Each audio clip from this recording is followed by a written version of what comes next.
Hello everyone, welcome. Thank you for joining me. In this session, we're going to use a staff and a chair to practice a squat to stand or a sit to stand, but then also we're going to use a lunge practice. If whatever you're using does not have a rubber tip or a traction on it, you can put the end on a rubber-soled shoe on the floor to help you.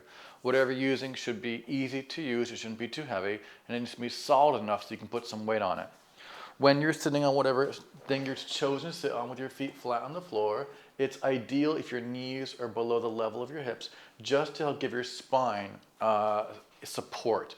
The lower the chair is to the floor, the more likely your lower back is to round, and that's just not the best place for this particular practice. It's not wrong, it's just where we're trying to keep that spine as still as we can today. Now the staff is going to help us use our upper torso a bit more than usual.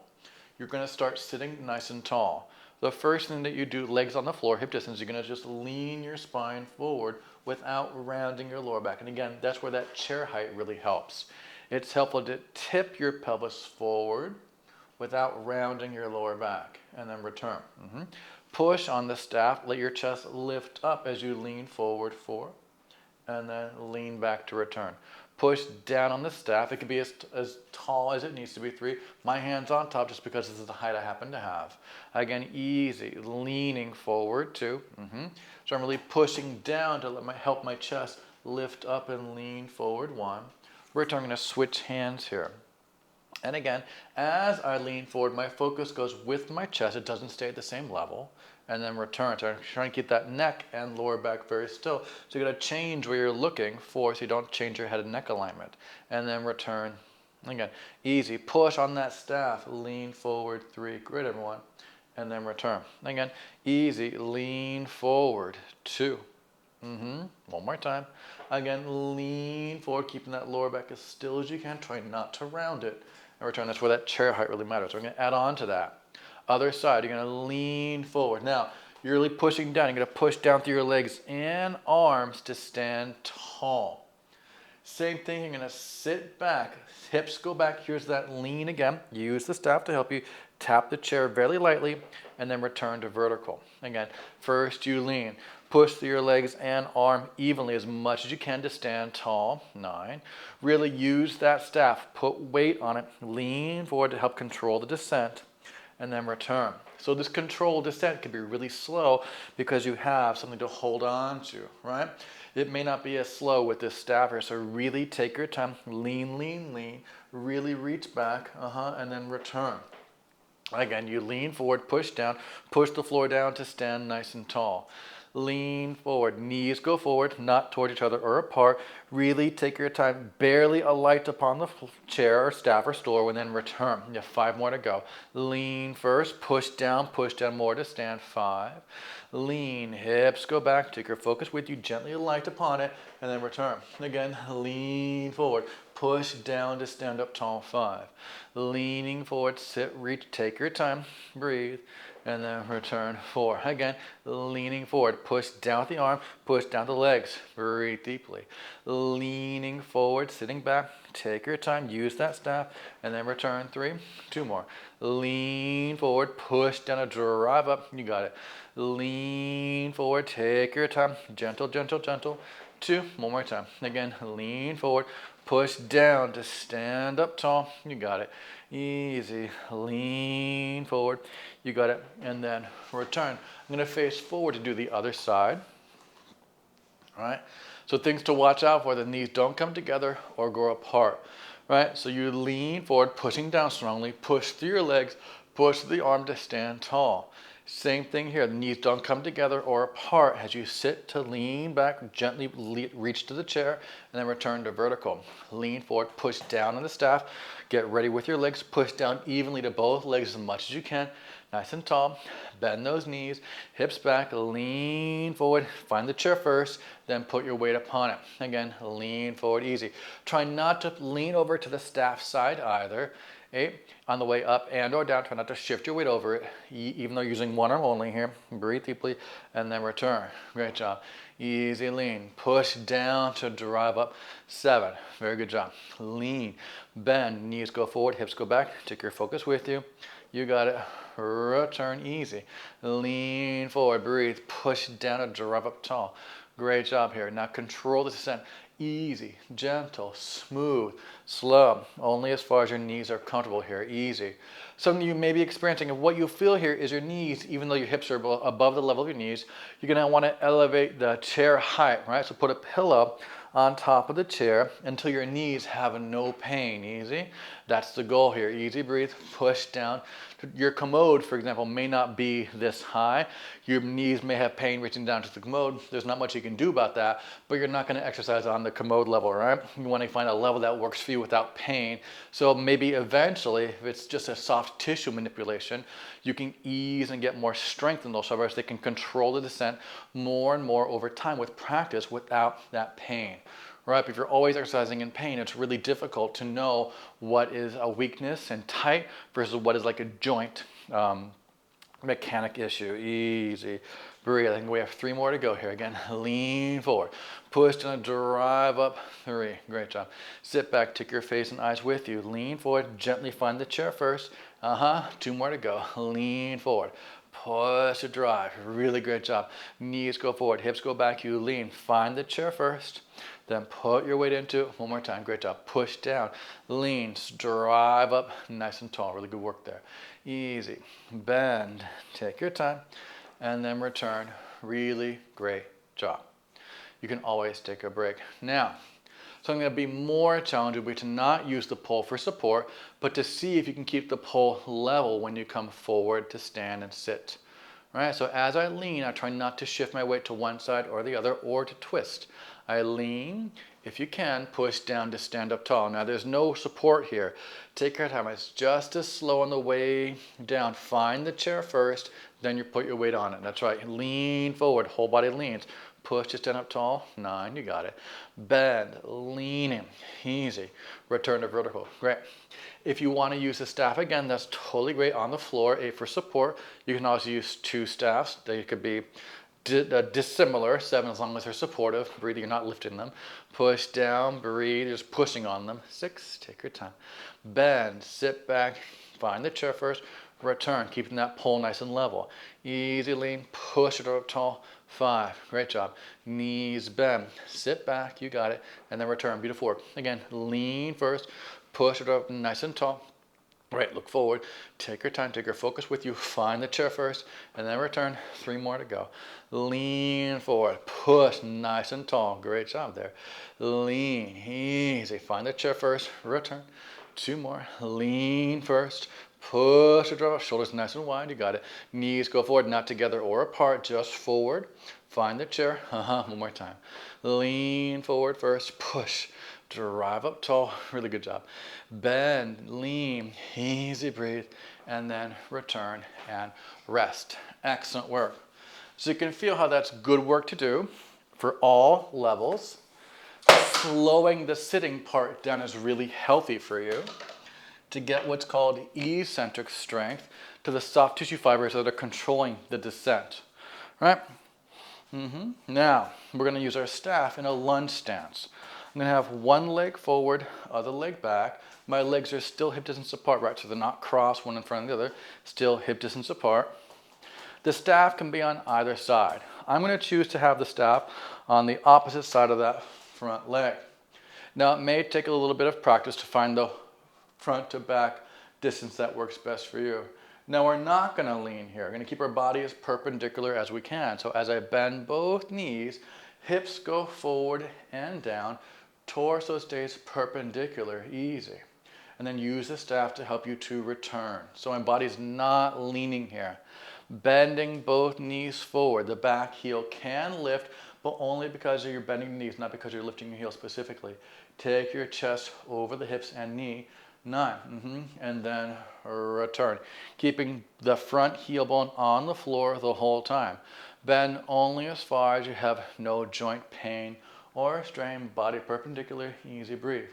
And then control 8. Now lunges are great for a lot of reasons. A, the balance is really amazing. B, this stance, you find it a lot in life as you transition to pick up groceries and everything. Take your time, breathe deeply. 7, but just mechanically, you can see this back thigh that knee is under my hip, which is encouraging a lengthening of the soft tissue fibers that cross that hip and that knee. That's really great. You can see this front knee is going forward, and it can go as far forward as you have no pain or strain, and the heel bone stays on the floor. There's nothing wrong with lifting the heel bone. It just makes it a lot harder to control. Breathe deeply. You can totally lift that heel bone in a different exercise, but for this exercise today, keep that heel bone planted the whole time and don't let it lift. You're going to find it wants to lift quite a little bit at the very depth of it, right? Let's do 3 more here. I think that's what we're to do because, as you well know, counting is atrocious for me. My hips aren't twisting. I'm not rotating. Breathe. And then return. It's not about the knee tapping the floor. It's about my body tapping perpendicular. What's going to happen with a lot of people is their torso is going to go forward as they lean. That's not wrong. That's just a different exercise, right? Body perpendicular. So hips go forward and down. And then the return. You may have to think of feeling like you're leaning back slightly just to get those hips to go forward and down, and then return. 2 more. If in case you don't know what your torso is doing, you have technology at your disposal, right? You have FaceTime. You just FaceTime, put yourself on screen, see what you're doing, or a Zoom, or any kind of meeting where you're reflected back in the screen is a great tool to use in terms of your awareness. Great job. We go to the other side. And again, my staff is on the opposite side of the front foot, legs hip distance apart. Heel bones start on the floor as much as you can, nice and tall. It's the same thing here. You bend both knees, hips go forward and down, body perpendicular. Use this staff a lot to help you. And then return. The tempo is slow on purpose. And again, easy. Take your time. Bending, 9. Good, everyone. And then return. Easy, breathe. Chest stays over hip and it'll be over the knee directly at the end range of motion, 7 ideally. It doesn't have to be though. You can just bend a little bit as long as the hips go forward. That's great work. Breathe deeply, right? 6. So what I'm trying to say is your shoulder and hip may not be over the knee here. That's okay. 5, as long as it's not so far forward the whole time. Let's do 4 more here. Take your time. Push down that staff. Eyes and chest here stay level. Breathe deeply. 5. Right, so unlike the chair, we're staying level with our focus here because we're not changing the placement of our relationship of our spine relative to our environment. Breathe deeply. 4 more. Easy. Bend. Hips go forward and down. Great job. Control. 4. Excellent work there. Again, bend both knees. The back heel lifts only because you're bending the knee. Breathe deeply as opposed to lifting the heel specifically. Easy. Bending. Breathe deeply. 3. Fantastic. Eyes and chest up, no twisting. Keep the hips as level as you can. Easy. Bending. Really great job. 2. 1 more time. Take your time. Eyes up, chest up. Look away from the floor. Keep the shoulders and hips vertical, perpendicular to the ground. 1. Really great job. Now, I'm going to do the other leg forward again. I'm going to have the pole on the same side leg as that same side as that front leg. Ooh, that was hard to say. Again, my legs are not crossed. It's one leg in relationship to the hip, right in line with it. So if I was standing, my legs would be under my hips directly. It's the same thing with just a step back, right? It's the same thing here. Now, as you go forward, hips try not to go to one side or the other on all these. 10. Knees don't come together or apart either. Breathe deeply. 9. And you're only bending as far as you have no pain or strain to your joints at all. Take your time, shoulders nice and wide. Breathe deeply. 8. Push down to help you gain support. Breathe deeply, easy, gentle. 7. Nice work there. Take your time. If it feels like it's too far, bring that back foot or front foot closer together. It's fine. Easy. Breathe. Gentle. 6. I think we have what? 5 more to go? I can't tell. I'm talking way too much. Easy. Bend. Lots of balance here. Take your time.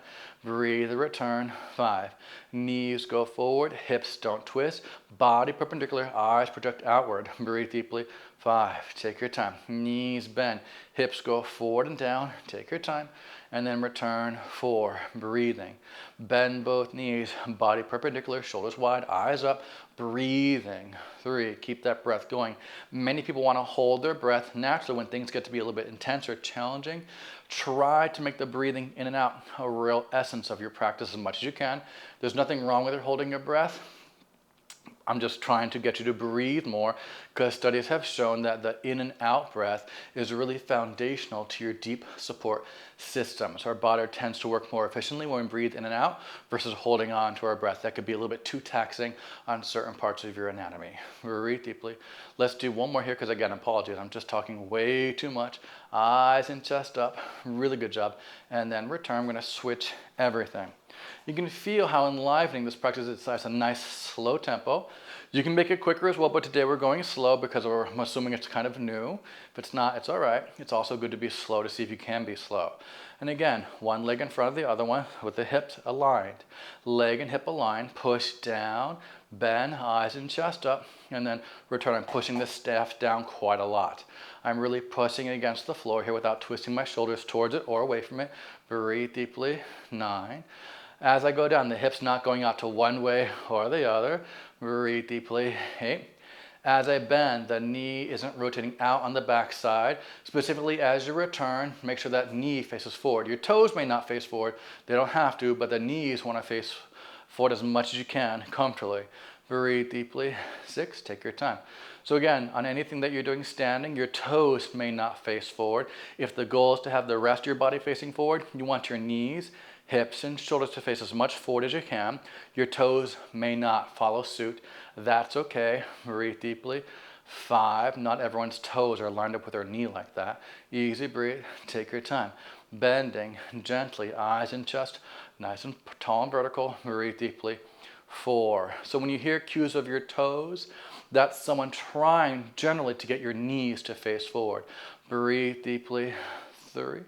Realize that sometimes if your toes face forward, your knees may be facing inward some, is what I'm trying to say as well there. Breathe deeply. 2. One more time. Take your time. Again, knees going forward is always the focus generally. Breathe deeply for most things where you're facing forward. They can go out slightly, but not dramatically. Right. Now I'm going to switch legs. You can go back to the staff as support, or like we did earlier, you're going to have it, see if you can keep your body level, no tipping, twisting, or rocking, right? And again, legs are hip distance parallel. Same exercise. Bend, hips stay nice and square, no tilting, easy breathe. Take the hips forward and back with you, 10. Again, hips go forward and down. Really make sure they're going forward and down and that you're not leaning forward, 9. So it's not like the squat where we're leaning forward, right? Keep that body perpendicular, very deeply, gentle, 8, that's really good. Again, knees go forward and down, body vertical, take your time. And then return 7, and really emphasize keeping that back of the front heel bone, the very back of the heel bone, on the floor the whole day. Easy breathe, 6, the back heel will lift because you're bending, that's okay. But that front heel bone stays anchored down, breathe deeply. 5, that gives you more surface contact with the floor, making it more supportive. Breathe deeply, easy. Again, there's nothing wrong with lifting heel, that's just a different exercise for. That's a more advanced exercise, I'd argue. Breathe deeply for that reason. Easy, gentle, breathe deeply. 3, the knee can go over the toes as long as you have no pain or strain, and I'd recommend that the heel bone stays down for most people. Breathe deeply. 2, excellent work. One more time, again, knees bent forward, chest vertical, shoulders wide, hips nice and square. Really great job. And then switch, reverse your legs. Excellent job. Take a break as you need to. You can recross your arms if you need to as well, shoulders wide. The bar can be a little heavy, I get it, easy. Just keep lifting, take your time, and then gentle return. Again, your hips go forward and down, chest stays perpendicular to the floor, easy. Now, it's not about this knee tapping the floor or even coming close to the floor, only going as far as your joints have no pain or strain. Gentle, breathe deeply. Control 8, I'm not twisting. As I bend, I'm not leaning. Breathe deeply, easy. 7, this back knee is not coming in as I bend or out either. Breathe deeply. 6, again, the toes may not face forward, that's fine. Those knees bend forward and back. 5, like they're on individual railroad tracks. That's just how they travel. Easy breathe, gentle. Well, there's nothing wrong with going other directions, but for most people, we want to emphasize walking. 3, you want to walk as much as you can with those knees facing forward. This is one way to strengthen your walking pattern, is by focusing on those knees going forward. Breathe deeply. 2, one more time, take your time. Bend, hips go forward and down, body perpendicular. You did really well. 1, and rest. Excellent work there. Really great job. So I hope you felt how enlivening that practice can be. You may even feel your upper back there a lot, specifically if you're holding onto the bar, but even staying perpendicular and lunging is really great. But also being aware, keeping your spine long when you lean forward is really great for your whole back, but specifically your upper back strength and awareness. Really excellent job. My name is Eric. This is Nucleus Strength. I look forward to getting stronger with you in the future. Yours in good health. Take care.